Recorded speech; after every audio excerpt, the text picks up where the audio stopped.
富、名声、力。かつてこの世の全てを手に入れた男、海賊王、ゴールディ・ロジャー。彼の火庭に放った一言は、全世界の人々を海へと駆り立てた。この海の王者は誰だ？海の皇帝たち。4個の1の一人か？巧妙に海を切る七部会か？それとも最悪の世代の勇敢なルーキーズか？誰が誰と同盟する？誰が誰を裏切る？勝者は正しいものになるので、正義だけ勝利する。ワンピースの最終戦争が始まる。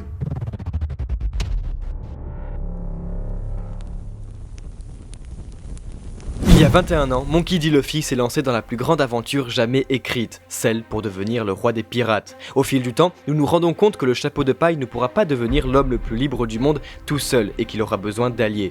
Vous allez vite comprendre, grâce à cette vidéo, que ce ne sont pas les alliés que vous croyez et que cela nous permet, oui, de découvrir comment se déroulera la guerre finale pour le One Piece. Nous sortons rarement des théories sur notre chaîne car cela nous demande une réflexion sur long terme, mais aujourd'hui nous sommes fiers de vous présenter notre toute première double théorie sur la guerre finale du manga, tellement grande et complète qu'elle se déroulera donc en 2 vidéos. Vous êtes aujourd'hui 130 000 à nous suivre au Mont Corvo, ce qui est juste incroyable car vous êtes toujours de plus en plus nombreux à nous rejoindre et à regarder nos vidéos, et cela nous touche vraiment beaucoup. Merci donc à tous de suivre notre travail et n'hésitez pas à nous rejoindre au Mont Corvo pour montrer ce que sont capables les fans de One Piece en France, car nous arrivons bientôt aux 150 000 abonnés et vous le savez, nous nous devons de vous remercier. On y est presque. Bienvenue à tous ceux qui ont besoin d'un bateau ou planter leur Jolly Roger. Vous êtes ici, chez vous. 21 ans plus tard, nous arrivons à la dernière ligne droite du manga et il est temps pour Luffy d'affronter les pirates les plus forts de ce monde. Mais comment va-t-il faire pour les vaincre? Comment se déroulera la fin du manga? Que va devenir l'équipage des chapeaux de paille? Et quelle sera la guerre finale pour le One Piece? Il est temps pour nous de tout vous raconter.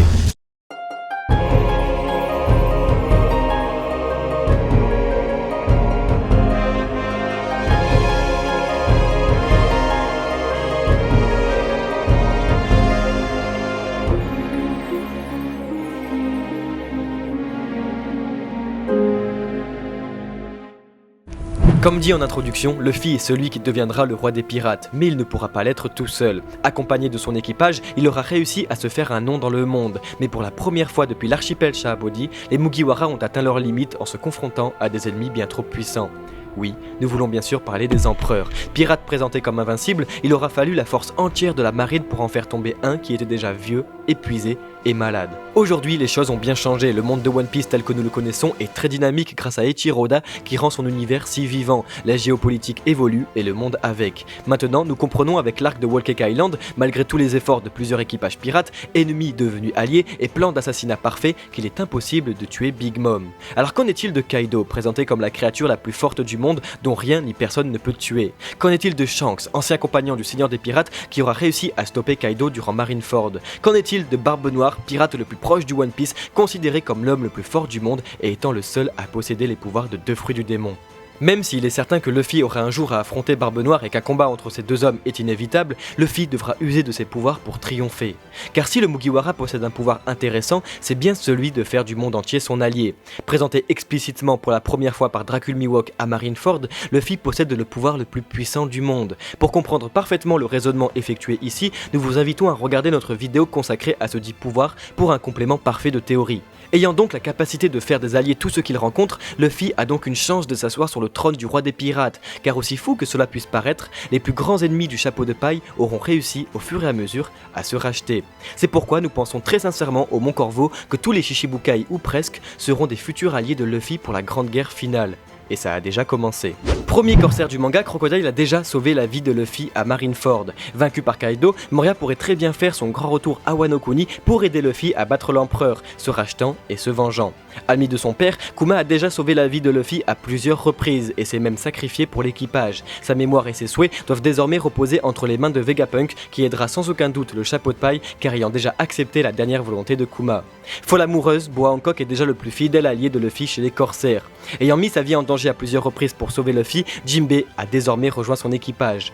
Devenu le mentor de Zoro, une véritable complicité s'est créée entre les deux personnages. Ce dernier connaissant très bien Shanks et maintenant Zoro, il est donc impossible de croire que Dracul Mihawk devienne un ennemi de Luffy après avoir vu en lui l'espoir de ce monde.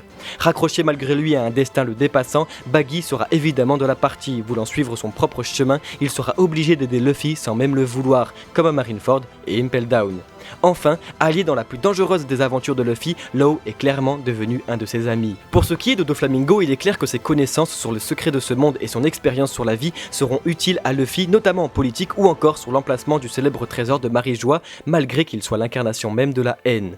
Weeble, quant à lui, reste un véritable mystère, mais sa nature crédule laisse à croire qu'il est manipulé et que seule l'innocence de Luffy pourrait le faire changer d'avis en lui racontant par exemple qui était son père, Barbe Blanche, et sa vie avec Ace. Comme vous pouvez le voir, cela démontre une volonté claire du mangaka à faire devenir les ennemis de Luffy ses prochains alliés, pour préparer l'affrontement ultime à la fin de cette histoire. Mais alors si cela est possible chez les Shichibukai, pourquoi ne pas viser plus haut ? Oui, les empereurs seront les prochains alliés de Luffy, et c'est là qu'interviennent ses plus fidèles compagnons, Zoro et Sanji, qui vont devoir jouer leur plus grand rôle. Ce n'est un secret pour personne, l'arc de Whole Cake Island sert directement le personnage de Sanji Vinsmoke, le rendant plus humain et approfondissant son background pour rendre le personnage plus complexe et intéressant. Les Mugiwara étant séparés depuis plus de 5 ans maintenant, l'arc de Wano quant à lui servira sans aucun doute le personnage de Zoro. C'est pourquoi vous allez vite comprendre que les bras droit et gauche de Luffy vont ici disputer leur plus grande bataille. Nous sommes à plus de 900 chapitres et l'arc de Whole Cake est terminé. Seulement voilà, alors que tout le monde attendait quelque chose de la part de Sanji dans la conception de ce fameux gâteau de mariage, Big Mom est toujours debout et en pleine forme, le gâteau l'ayant même rendu parfaitement épanoui. Et c'est en fait le premier indice que le mangaka nous offre pour comprendre la suite de son œuvre. Il est en effet impossible que Sanji ait fait tout ça pour seulement aider Big Mom, cette dernière n'étant pas affamée mais seulement en manque. Notre cuistot avait une idée derrière la tête et cela est visible en fin du chapitre 876, car sinon pourquoi prendre le risque de sauver celle qui peut tuer tous ses amis. Le chapitre 802 nous rappelle à l'idéologie de Zeff transmise à Sanji. Je nourrirai toujours les affamés, le blabla arrive après. Sauf qu'ici Big Mom n'était pas affamée, elle n'était pas en danger de mort mais seulement en crise de manque. Sanji décide alors de devenir non pas son cuisinier, mais son dealer. Oui, vous avez bien compris, cela permettrait le véritable power-up de Sanji, montrer qu'il a à sa botte un empereur et son empire grâce à la cuisine, car qui contrôle celle qui contrôle le monde. Souvenez-vous, nous sommes en pleine tea party et Oda décide de nous dévoiler un morceau de la vie de Big Mom et plus précisément son enfance. Chapitres 866 et 867, la petite Charlotte Linlin fait la découverte de ce qui sera sa nouvelle drogue, le semla, brioche fourrée à la crème qui compose le croque-en-bouche qui deviendra plus tard, oui, son gâteau d'anniversaire, faisant un parallèle implicite avec le gâteau de mariage. C'est donc à partir de ce moment que Big Mom ne jura que par le croque-en-bouche car elle avait déjà goûté ici à sa meilleure nourriture, lui provoquant carrément des délires et perte de connaissance. C'est pourquoi Oda fait intervenir Jinbei au chapitre 829 avec un croque-en-bouche au début de l'arc de Whole Cake Island pour calmer l'empereur et ainsi dévoiler au lecteur le point faible de ce dernier. Mais c'est après 70 chapitres que Sanji arrive à faire manger à Big Mom ce qu'il affirme être la meilleure nourriture qu'elle mangera de sa vie. Et ainsi, la boucle est bouclée, nous sommes au chapitre 900 et Big Mom redécouvre cette saveur qu'elle pensait avoir perdue, cette saveur qui l'a fait délirer et qui l'a fait perdre conscience, exactement comme le semla dont elle était dépendante. Le mangaka insistant beaucoup sur le parallélisme en montrant Big Mom délirante se souvenant de ce fameux jour d'anniversaire. Charlotte Linlin, addict au sucre, aura trouvé une drogue encore plus forte et son dealer est le cuisinier des chapeaux de paille. Présent lors du drame, Strozen depuis plus de 60 ans était là pour refaire les semla et croque-en-bouche à Big Mom, mais le mangaka insiste sur le fait que ce dernier n'est plus en état de cuisiner et ne saura sans doute jamais réaliser la prouesse de Sanji. Une seule personne peut alors prendre la place de Strozen, la personne qu'on croit être derrière ce gâteau et dont tout le monde acclame le talent. Pudding. Il est alors légitime de se poser la question suivante. Que se passera-t-il quand Big Mom, en crise, lui demandera de refaire ce gâteau de mariage et qu'elle en sera incapable? Nous avons ici la parfaite raison pour que Big Mom réapparaisse dans le manga en tant que futur allié durant l'arc d'Elbaf, lieu où tout a commencé et connaissant Oda, lieu où tout se terminera pour Charlotte Linlin. Luffy, innocent, arrivera grâce à Sanji et Chopper à sauver Big Mom de cette addiction tout en renouant ses liens perdus avec le pays des géants. Géants qui pourront d'ailleurs lui apprendre la vérité sur son enfance et sa journée d'anniversaire car en plus de Strozen se trouvait un autre témoin, un géant qui avait construit leur maison. Absolument tout est connecté. Obligé de poursuivre les Mugiwara à travers le monde, Big Mom deviendrait faible et affaiblirait par la même occasion son empire et sa famille. L'occasion parfaite pour eux de faire alliance avec une autre famille, celle des chapeaux de paille. Car de tous les antagonistes de Luffy, c'est bien la Charlotte Family qui aura montré le plus d'humanité, et ce n'est pas le personnage de Katakuri qui nous dira le contraire. Étant l'homme le plus fort de la famille, il s'est pourtant lié d'amitié rivale avec Luffy. Voilà pourquoi nous pensons au Mont Corvo qu'en plus des Shichibukei, la famille Charlotte deviendra alliée de Luffy. Et encore une fois, ne serait-il pas possible de répéter ce schéma? L'arc de Whole Cake Island étant terminé, il est temps pour Luffy de retrouver son équipage au complet, et donc Zoro. Tout comme Sanji avec la nourriture, Zoro ne pourrait-il pas consciemment ou malgré lui utiliser le même stratagème contre Kaido? Souvenez-vous, c'est au chapitre 824 que nous découvrons pour la toute première fois le côté humain de la créature la plus forte du monde. Nous pouvons observer un Kaido alcoolique et lunatique, ayant pendant un temps l'alcool triste, puis l'alcool mauvais.